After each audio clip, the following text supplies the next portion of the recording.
For those of you who don't actually know me, it's just a little bit about my background. I have a combined background in many arts, humanistic existential psychology, and education, both academic and adult ed, as well as organization development and training. And I'm also a Gestalt and Jungian process therapist, retired, but make use of various psychological models and arts processes. A lot of what I do here. And that book, the cover of which is exhibited, that Fran mentioned, that tells all about and gives all kinds of examples of what I do, if you're interested. So I want to tell you that this session is an experiment. I'm doing something that I've never done before, that is investigating the difference between AI images and those we create from scratch, and why it's important to maintain that ability and what AI brings to the party. I'll be giving you a little drawing exercise and asking you to upload your drawing, and we'll put it on a wall here, and then show you what AI gave me with the same directions and what happened when I kept tweaking the directions. Then AI gave me some gratuitous and helpful talking points, which we'll be displaying and using for discussion. You'll be invited to share your process and respond to the talking points, and I hope we have enough time to cover all of this.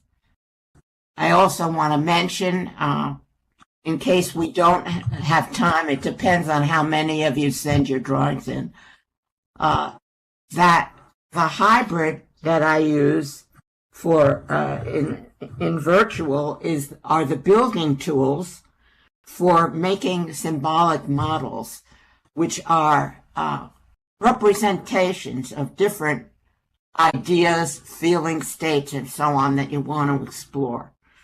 And if we have time, I'll say more about that later. So here we go with the instruction. You should have some drawing paper in front of you, plus markers or crayons in 3 contrasting colors. It's really important that you do this on the paper and not on your computer. Here's the instruction that I gave AI, which I'm now giving you. And of course, AI was able to respond in 2 seconds. I'm going to give you a couple of minutes. Create a mythical creature, an original mythical creature, using 3 contrasting colors. And when you've finished doing that, send it in to Fran. Fran's given you the directions so you know how to do it. All right, we've got 4 now. I can work with those. Let's just look at these. I want you to notice that they're individual. That is, that each person has done something different from every other person, right? Is there anything else that you notice about these that you'd like to comment on? You can put your comments in the chat if you want. They all have eyes. Interesting. Lots of wings. Yes. So people are using their concept or their idea of what is meant by a mythical creature, right? But it's something that doesn't exist in reality. It comes completely from your imagination. And each one is different from every other one. Those are the main things that I want you to be aware of. So now we're going to put up the AI board. And we want to talk about the similarities and differences. Okay, now I gave AI exactly the same instructions as I gave you. And these over here were the first 2 that I got. So now I started to amend my instructions so that I get something as close to what you people would create as possible. So I asked it to simplify, and it then sent me this little cartoon and these. And what do you notice about what AI produces up to this point? Dragons, right. So it can only work with what has been fed to it that has to do with mythical creatures. Then I said to it, we'll go back to those, create something that is not a dragon and that is not facing left. That's the other thing to notice, that all of these are facing left. That is, as you look at them. You see that? They're all facing in the same direction.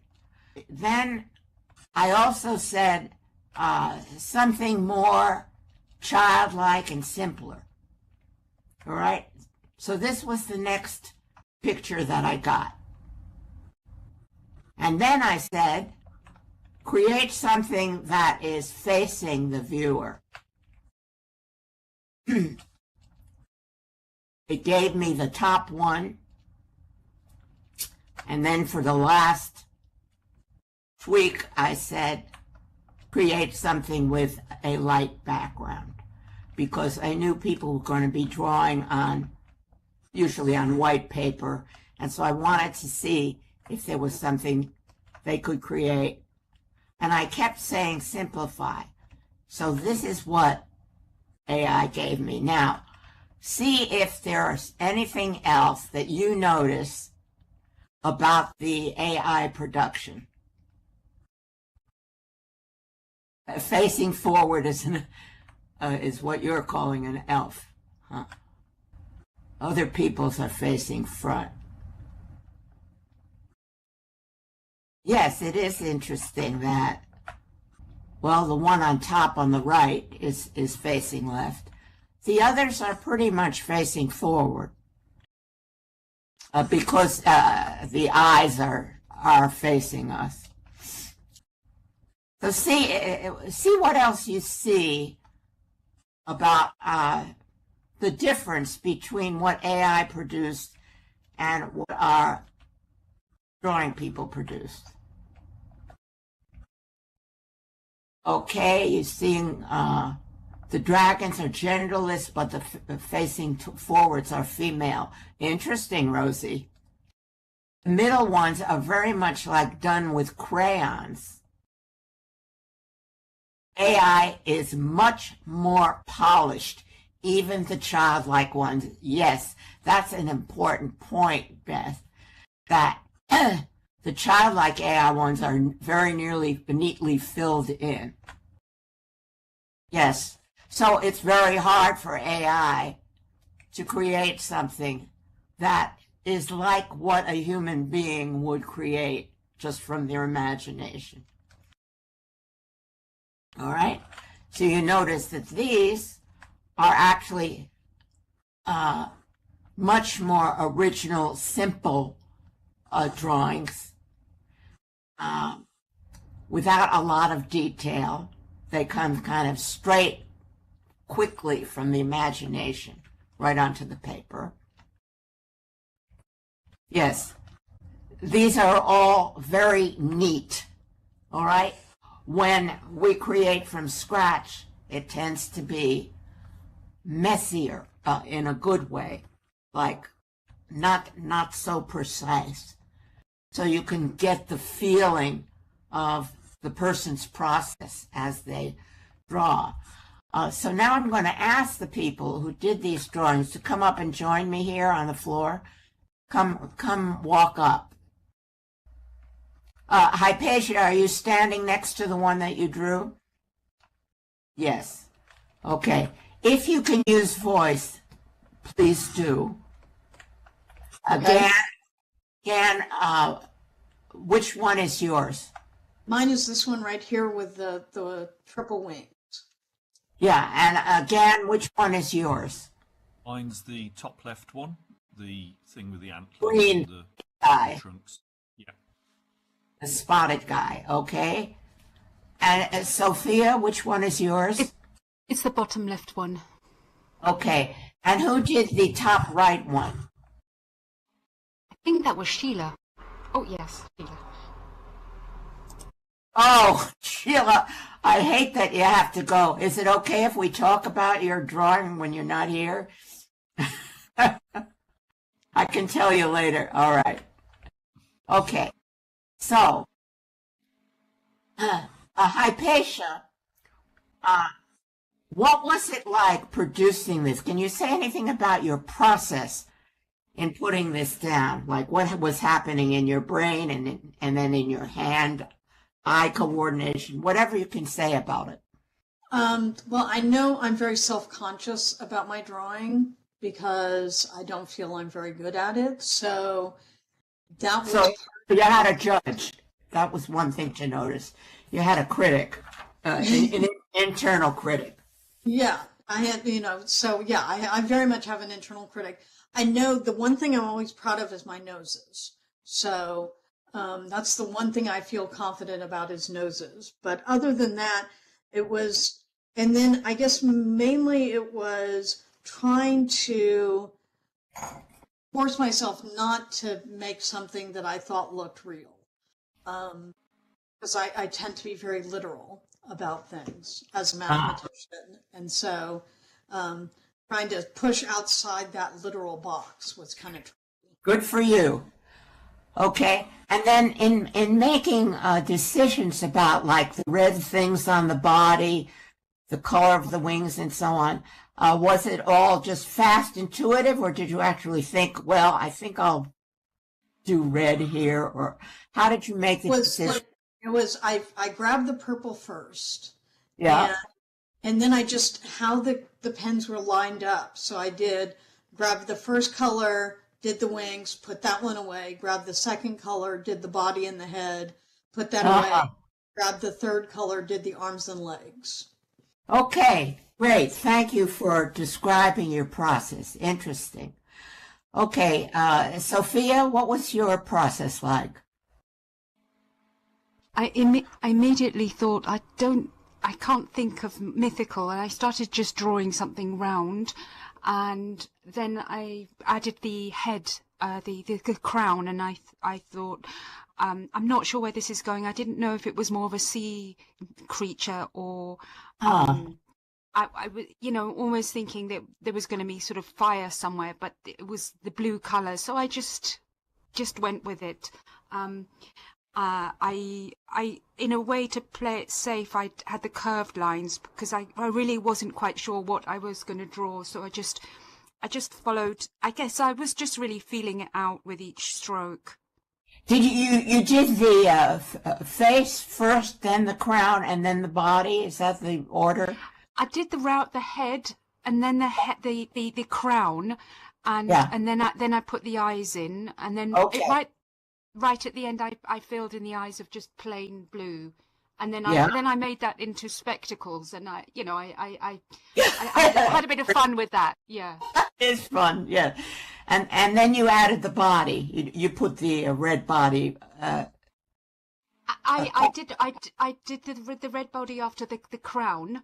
The blue that I filled in the eyes at the end, and I added the little black specks. It was supposed to be adding a bit of sparkle, but they're dark color, so I'm not sure what effect they had, but that's where it was. Hey, great. Thank you. Dan, share your process. Okay. Yeah. So I, again, like Hypatia, I felt a bit self-conscious about my drawing, but then having been to your workshops before, I know to quash that self-critic. So I just went for it. I wanted to do a sort of ogre with antlers, but as I was drawing the head, it came out wrong. So I thought, you know what? I'm going to say that this was meant to be a mushroom because it looked a bit more mushroom-like. And then when I started to draw the feet, I thought, oh, it's too obvious. So I did tree, and I couldn't remember what the bottom bits of mushrooms looked like. So I did them as tree trunks. And then I went ahead and did the antlers anyway. And then Because I'd picked up another colour, I thought, oh, I'll do some dots. So I did some orange on it as well. So Okay. it was kind of a mixture of accident and... Did you have the idea before you put anything on the paper, ogre with antlers? Yeah. All right, so that's a whole other process. I want you to notice the individual differences in people's processes. So Gan had an idea and then translated it into an image. Is that correct? Yeah. Sort Okay. of, and then as it didn't come out right, I changed But- the idea to reflect what I'd But accidentally... it had its own mind in a certain way. Yeah. Okay, and so then you just followed whatever was happening on the paper. Yes. Did you then let go of the idea of what you were drawing, or did that ogre idea remain? No, it went because I couldn't really capture it. Things were happening accidentally, so I fed that back into what I said I was going to be. All right, so, but you actually allowed that to happen. But you do have a figure that is a reminder of a human shape. That is, it has a head, it has arms, and it has legs. Yeah. And then it has eyes, and it has things coming out of the head. Yeah, because I didn't go that wrong. So that was the bits that I meant to do, but then the shapes were different from what I intended. Okay, and then we have this thing that Sheila did, which is a real critter. Now, can you imagine what her process was like?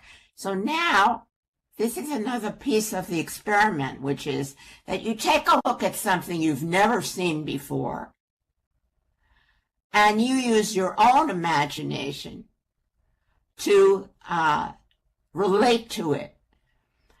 It's much different from looking at these images that AI creates, right, which are much more defined, as people mentioned, very clear what that AI, the data it's drawing from, at least all on the first 1, 2, 3, 4, 5, 6, the first 7 are all very clear data that has to do with dragons.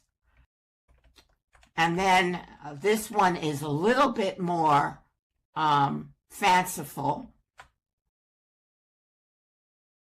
And then the last 2 also are very stylized. They're like something that you might see in an illustrated book with a story attached to it of a powerful feminine creature with big wings and a wand and so on. Okay. So, for those of you who did these drawings, what would you say about the difference between you creating something yourself from scratch and asking AI to create a mythical creature? Do you have any comments about that? I've used AI to come up with images, and I've noticed you have to be very intentional and very directive with what you're trying to get. And if you just give it very vague directions, you get something very vague back and not at all what you want. Okay. If you were going to, Hypatia, well, all 3 of you, I'm going to give you a little challenge. If you were going to ask AI to create the thing that you created, what would you have to tell it in order to get that? Do you think it's even possible? I don't know, because what I was constantly doing, and I think what the other 3 were doing, is every time they did something that was like something else, change it so it was different. So I don't know how you do that with AI to say, do something that is different from what anyone else has ever done. And if it looks like it's something like something else, change it so it's not the same. And you can't do that, I don't think. You can't always, it's always going to conform to it. I'm almost tempted to try and figure out what kind of prompt I would come up with to even get something in the same neighborhood of what I'd love for you to play with that and let me know what happens. I will do that. I will see what I can come up with. That would be fascinating. I think we don't have the time for everyone to do that, but that is part of thinking about this experiment. Is there any way that you could get AI to create the thing you created? I don't think so. I don't think so either, but I know, one of the things I like doing with my students is seeing how we can push the boundaries of AI, Uh-huh. That's, because, I like this as a way of showing students how your own individual creativity is so much different from what AI can give you. Right. However, I do want you to notice that there are certain things that you fall back on either unconsciously or out of conditioning. And that is like the eyes. There are two eyes in all the ones facing front. There could be just one eye in the middle of the forehead or an eye in the body, So in some ways, you are also drawing on data that you're very familiar with to create something that, represents whatever it is that you're working on. And so for this, it is interesting to notice that they all have two eyes just like us human beings. And if I were going to work with you in a more protracted way, I would say the next thing would be whatever you create, let go of the idea of having two eyes, and let's see what you come up with. So it would be working with your the data that you carry around that often will influence what it is you're doing. Nevertheless, I love the individuality of all of these pieces. That the eyes were something that you had in common, but otherwise they're all different from each other. And that is something that, as we all have noted, AI simply doesn't have that kind of creativity. All right, so now I want to go on to thank you very much, all of you. You can come back to the circle. I want to now put up the board of talking points that AI gave me, which I think is very useful, which I'm actually going to use, and we might add to it as well. Okay, so here are some talking points. Now, it's interesting that AI sent this to me gratuitously. I didn't ask for this. AI just thought it would be useful, and I think it is useful. So this is one of the things that's good for AI, and I didn't want to pass it off as my own. I wanted to try to collaborate with AI on the things that I think are useful. So the first one is intentionality versus discovery. When drawing from scratch, every line is a decision. With the generated image, it's interpreting rather than inventing. Okay? Emotional intentionality versus discovery. We're going to go back and talk about these. When drawing from scratch, every line is a decision. With the generated image, it's interpreting rather than inventing. The AI is repeating itself. Emotional ownership. Handmade drawings often feel personal, even if they're messy. The generated one can feel more like an external prompt or artifact. Constraints versus freedom. Limiting folks to 3 colors and a childlike style may feel playful or frustrating. Seeing how the AI handle the same constraints can spark reflection on how folks approach them. Imagination pathways. People may notice that their creature reflects their own habits. We talked about the eyes, symmetry, familiar animals, recurring shapes, while the generated one might push them into unfamiliar territory. Embodied experience. Drawing involves movement, texture, pressure, and time. Viewing an image skips that sensory process entirely. Okay, now, here's the question. Why might it be important for us to maintain the ability to create from scratch, even when we know that we can rely on AI to come up with various data, visual images, and so on? I'm just opening the floor now. You can refer to any of these points as part of your argument. And I'm going to be reading what happens in the chat, unless you want to use your voice, which you're welcome to do. Gan says, time is interesting. There's an emergent process with mark making. Yes. As I said, AI produced this in like 2 seconds flat. All of these images. Boom. As soon as I gave the command, there it was. No time. It's part of what makes us human, says Beth. Yes. Again, which a generated image does not do. Okay, so that's one thing that we know about that. Creating is a process, and it's sensory. We feel the passage of time with each thing that we're doing.